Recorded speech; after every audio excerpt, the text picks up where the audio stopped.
Halo semuanya, nama saya Carlos Silalahi. Saya dari jurusan Administrasi Niaga, Program Studi Administrasi Bisnis Politeknik Negeri Medan. Saya dari kelas AB5C. Oke. Di sini saya akan menjelaskan tentang Public Relation atau PR untuk memenuhi mata kuliah Public Relation yang dibimbing oleh dosen kami, Ibu Sarah Tambunan. Yang pertama, saya akan menjelaskan tentang apa itu Public Relation.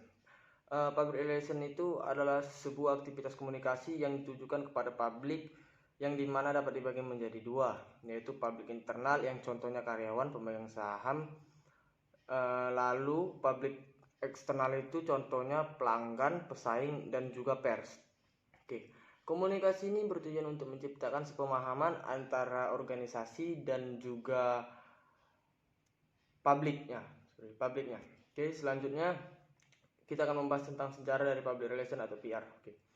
Awalnya saat ditunjuknya seorang juru bicara resmi Departemen Keuangan Kerajaan Inggris pada tahun 1809. Dan selanjutnya muncullah Affiliator B pada tahun 1906 yang diklaim sebagai toko PR pertama di Amerika Serikat atau US. Dan setelah selesainya Perang Dunia Kedua, perkembangan PR semakin pesat karena semakin banyak negara yang ingin menunjukkan identitasnya ke seluruh dunia. Sedang di Indonesia sendiri, PR mulai dikenal pada tahun 1950-an yang dibuat oleh perusahaan Pertamina yang di sini yang berfungsi sebagai penghubung perusahaan dengan publiknya. Yang selanjutnya kita akan membahas tentang perbedaan PR, advertising, marketing, dan sales. Di sini marketing lebih berbicara tentang strategi memasuki pasar seperti detail dari produk tersebut. Dan untuk advertising di sini dia lebih berbicara tentang informasi yang persuasif seperti mengiklan gitu, untuk ke publik. Untuk PR sendiri berfungsi sebagai pembentuk citra perusahaan. Citra perusahaan yang memberikan informasi mengenai perusahaan, misalnya sejarah perusahaan, dan lain-lain. Itu yang berkenaan tentang perusahaan itu. Oke. Selanjutnya kita akan membahas tentang peran dan fungsi dari public relation ini sendiri. Di sini ada 4 peran PR, yaitu yang pertama PR sebagai penasihat ahli, yang dimana tugasnya adalah menganalisis masalah yang terjadi di dalam ataupun di luar organisasi dan menentukan apa yang harus dilakukan untuk mengatasi permasalahan tersebut. Oke. Dan ini PR juga mengevaluasi program penjelasan agar itu berhasil atau tidak. Oke.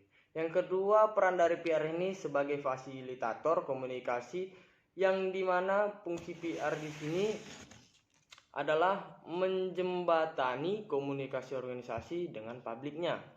Yang ketiga, peran dari PR itu sendiri adalah sebagai fasilitator pemecah masalah. Di sini seorang PR harus bisa berkolaborasi dengan divisi lain, contohnya divisi keuangan atau divisi lain di dalam suatu organisasi atau perusahaan itu, untuk memecahkan masalah yang ada di organisasi tersebut. Yang keempat, peran dari PR ini sendiri adalah sebagai divisi komunikasi, di mana seorang PR harus memiliki keahlian komunikasi dan jurnalistik untuk menulis berita dan karangan-karangan yang akan dikirimkan ke media-media yang akan terbit. Dan yang terakhir, apa saja yang harus kita miliki untuk menjadi seorang PR profesional, yaitu yang pertama, kemampuan komunikasi yang baik. Di sini kita harus memiliki kemampuan komunikasi yang baik dan dapat menjelaskan segala sesuatu dengan jelas dan lugas, baik itu tersirat maupun tersurat. Yang kedua adalah kita harus memiliki kemampuan untuk menghadapi semua orang yang memiliki beragam karakteristik dalam dirinya. Atau dalam kata lain, kita harus bisa mengatur emosi kita. Oke, mungkin ini saja penjelasan saya tentang PR. Untuk lebih lanjutnya bisa mencari referensi-referensi lainnya. Oke, saya ucapkan terima kasih.